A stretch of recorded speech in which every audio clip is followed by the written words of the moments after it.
Bonjour et bienvenue dans cette nouvelle vidéo. Aujourd'hui, deuxième vidéo sur le stress. La dernière fois, Laurie vous a parlé des 12 facteurs de stress. Aujourd'hui, elle va vous donner 10 conseils indispensables pour gérer votre stress et pour vous sentir mieux au quotidien.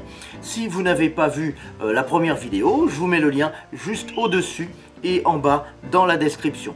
Je lui laisse la parole dans un instant, mais auparavant j'aimerais vous inviter à vous abonner à ma chaîne si ce n'est pas encore le cas. Pour cela c'est facile, vous cliquez sur le bouton s'abonner qui est juste en dessous de cette vidéo et ensuite vous cliquez sur la petite cloche grise pour activer les notifications. Comme ça, à chaque fois que je publierai une nouvelle vidéo, je vous enverrai un petit message pour vous en informer. Maintenant, voici 10 conseils anti-stress. C'est parti!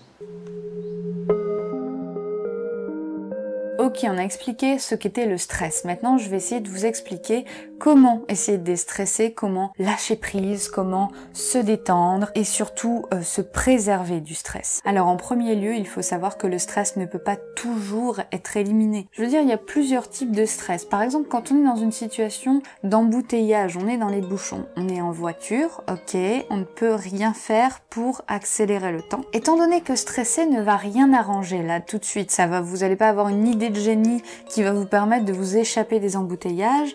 Essayez de vous détendre. Honnêtement, c'est très facile à dire, je l'entends bien, mais je sais pas, essayez de penser à des choses auxquelles vous devriez penser depuis longtemps. Essayez de mettre de la musique, de vous amuser. Essayez de ne pas être toutes les 5 minutes à râler parce que vraiment, c'est pénible pour vous comme pour les autres. Et je peux vous assurer que vraiment, ça ne vous aide pas. Et faire des erreurs, c'est pas grave, hein, contrairement à ce qu'on nous a toujours inculqué. Ce n'est pas grave, l'erreur est humaine, vous faites des erreurs, c'est rien, vous ferez mieux la prochaine fois. Donc travailler la tolérance au stress, c'est pas évident, mais c'est possible. Bien sûr, les maladies qui sont physiques nécessitent l'expertise d'un médecin et un traitement qui sera adapté. Si vous avez des réactions comme de l'eczéma, n'hésitez pas à consulter un médecin, à vous faire soigner pour ça aussi. Le fait de travailler sur soi pour essayer de diminuer le stress ne va pas tout arranger du jour au lendemain, ça va prendre du temps, accordez-vous ce temps. Il y a plein de bienveillance dans mes paroles, c'est absolument pas du jugement que je fais, absolument pas, et j'essaie pas de vous culpabiliser pour ce que vous ressentez,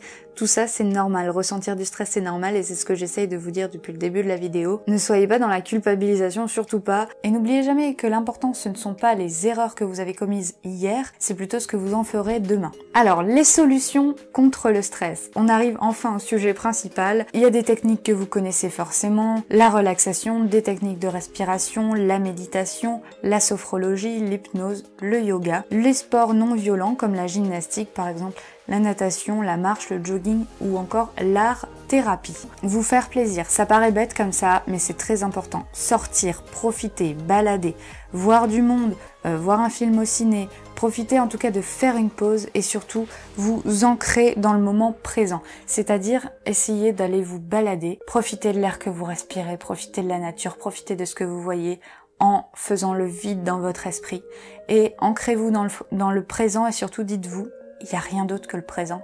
Il y a que ça qui existe aujourd'hui. Le passé n'existe plus, l'avenir n'existe pas. Essayez de faire ça régulièrement. Je sais pas, une fois par semaine, accordez-vous un moment comme ça, 1 heure, 2 heures, peu importe, où vous allez sortir comme ça et vous ancrer dans le présent. Et au quotidien, essayez, par exemple, 3 à 5 minutes 2-3 fois par jour, vous essayez juste un moment de stopper tout. Vous vous isolez, vous êtes dans votre monde, vous restez dans le moment présent. Ok, il n'y a rien d'autre que le présent. Je pense pas à l'avenir, je pense pas au passé. Et puis il y a moi aussi, essayez de ressentir vos émotions, essayez de vous toucher, alors ça paraît bête comme ça, mais essayez de ressentir vos sensations, ce que votre corps ressent. Essayez de profiter de respirer, de sentir le bien que ça vous fait quand vous inspirez, le bien que ça vous fait quand vous expirez du mauvais, vous inspirez du bon. Essayez juste de vous détendre, l'espace de 3 à 5 minutes. Je pense que malgré vos agendas super remplis, vous devez trouver 3 à 5 minutes par jour minimum. Avant de dormir, si vous voulez, le matin en vous réveillant, d'être toujours dans le mouvement, d'être toujours la tête dans le guidon comme on dit, c'est pas bon du tout, hein. Faut vraiment s'accorder des pauses.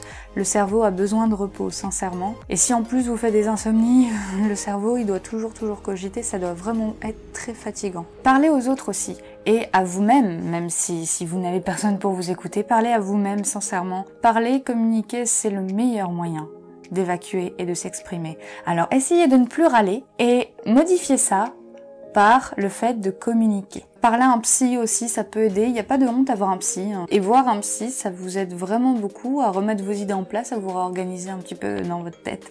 Et puis réussir à avancer. Et en général, le psy va vous guider, vous donner des pistes pour que vous puissiez faire le travail. Mais bien sûr, attention, c'est à vous de faire le travail. C'est pas le psy qui va vous donner des solutions miracles. Autre conseil aussi, essayez de ne pas vous mettre la pression. C'est un cercle vicieux, ça. Si vous stressez, c'est pas grave, c'est normal, encore une fois, ça nous arrive tous. Juste, le fait de vous en rendre compte, rien que ça, c'est une grosse partie du travail. Et aussi, regardez ce que vous avez accompli au lieu de voir ce que vous n'avez pas fait. Pourquoi vous regardez les choses qui n'existent pas? Je l'ai pas fait, donc ça n'existe pas, il n'y a même pas lieu d'en parler. Regardez les choses que vous avez faites. J'ai fait ça, ça m'a apporté ci, ça m'a apporté ça, j'en ai tiré ça, la prochaine fois je ferai mieux parce que là j'ai fait 2-3 erreurs, etc. Soyez fiers de ce que vous avez accompli et ça vous aidera ça à aller de l'avant et à vous motiver à faire plus et à voir plus grand. Soyez positif. Ça c'est une phrase qu'on entend souvent et qui veut peut-être plus dire grand chose du coup aujourd'hui.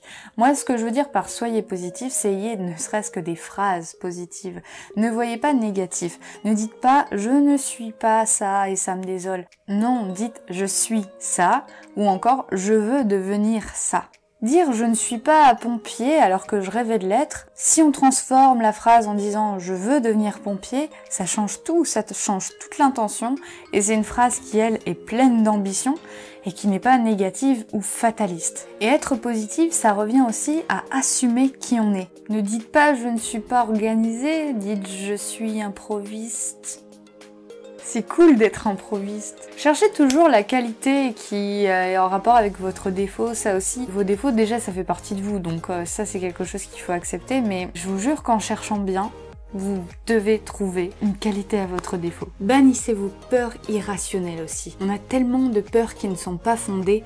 Il y a des études qui prouvent qu'on a 10% de nos peurs, même pas 10% qui sont vraiment fondées. Donc dites-vous que 90% des choses que vous envisagez dont vous avez peur, en réalité ça n'existe pas. Alors qu'est-ce qu'une peur réelle et qu'est-ce qu'une peur irrationnelle? Une peur réelle, c'est par exemple si une voiture vous fonce dessus.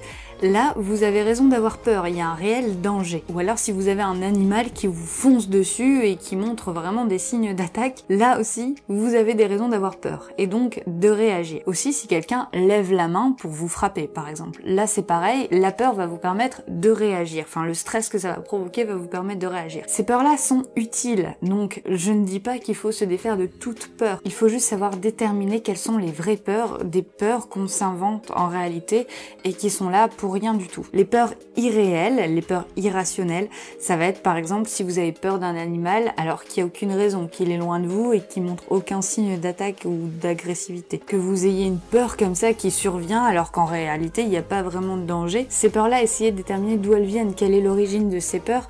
Qu'est-ce qui vous fait angoisser comme ça réellement au fond? C'est pas l'animal puisqu'il est absolument pas agressif envers vous, mais peut-être que vous avez eu un traumatisme qui fait que vous avez ça. Après on développe aussi des phobies et ça c'est pareil, ça prend beaucoup de temps. Peur d'avoir l'air ridicule qui en général engendre le ridicule, donc et puis au final se dire que le ridicule ne tue pas, essayer de ne plus avoir peur du ridicule par exemple, ça peut aider à prendre confiance en soi quand on parle à un groupe, quand on s'adresse à des gens. Se dire que on s'adresse juste à des gens, il n'y a rien de grave en fait, la situation n'a pas de raison d'être stressante, il y a pas de raison d'avoir des tensions qui surgissent ou quoi que ce soit, donc... Mais c'est pas évident, ça c'est sûr que c'est beaucoup de travail sur soi. Ensuite j'ai aussi un conseil, c'est la musique. La musique ça peut vous déstresser. Des musiques relaxantes par exemple, des musiques classiques ou quoi que ce soit. Après même des musiques qui sont entraînantes et qui vous permettent de vous défouler, ça permet aussi de relâcher un petit peu, de lâcher prise, de vraiment se faire plaisir, se faire une petite danse et tout ça. Et ça permet d'extérioriser aussi positivement le stress. Rire, ça permet d'évacuer le stress aussi. Il y a plein de méthodes pour évacuer le stress. Il faut essayer vraiment de faire de ces méthodes votre quotidien. Et toutes ces petites choses ont un point en commun, c'est le plaisir, c'est le fait de vous faire plaisir, de penser à vous et de vous recentrer sur vous-même. C'est quelque chose qu'on a tendance à ne pas faire parce qu'on nous a pas appris à faire comme ça, on nous a toujours appris à penser aux autres, à regarder les autres, à agir en fonction des autres. Et quand on essaye de fonctionner différemment, ça peut être mal interprété, c'est pas toujours évident, c'est une façon de faire qui est un peu différente de la norme, en tout cas de ce qu'on nous a inculqué, mais c'est très important pour votre bien-être personnel, pour votre épanouissement. Et le stress, ça ne fait que nuire à vous, à votre entourage même, vous pouvez très bien reporter votre stress sur les autres et ça fait vraiment pas du bien. Vous pensez pensez peut-être trop aux autres, mais au final, vous ne leur faites pas du bien. La dernière chose qui peut aider à diminuer le stress, et j'en parle en dernier parce que c'est pas pour moi la solution miracle, c'est pas la solution de toute façon, c'est juste un outil qui peut vous aider, mais qui ne doit être pris qu'en cas de prescription médicale. Ça c'est très important, il faut que vous voyiez un médecin avant de commencer un traitement avec des médicaments. Alors il y a des anxiolytiques, il y a des sédatifs qui peuvent aider quand on a des insomnies par exemple, on a des antidépresseurs, on a des antalgiques en cas de douleur et également la psychothérapie qui va vous aider à faire un travail sur vous. Le psychothérapeute va vous aider, vous guider. Par contre, il ne vous apportera encore une fois pas de solution miracle. Il faut vraiment s'accorder le temps pour ça et c'est du travail à long terme qu'il faut faire au quotidien. Et pareil, si vous avez un traitement médical qui vous est prescrit, ça va pas faire le travail tout seul.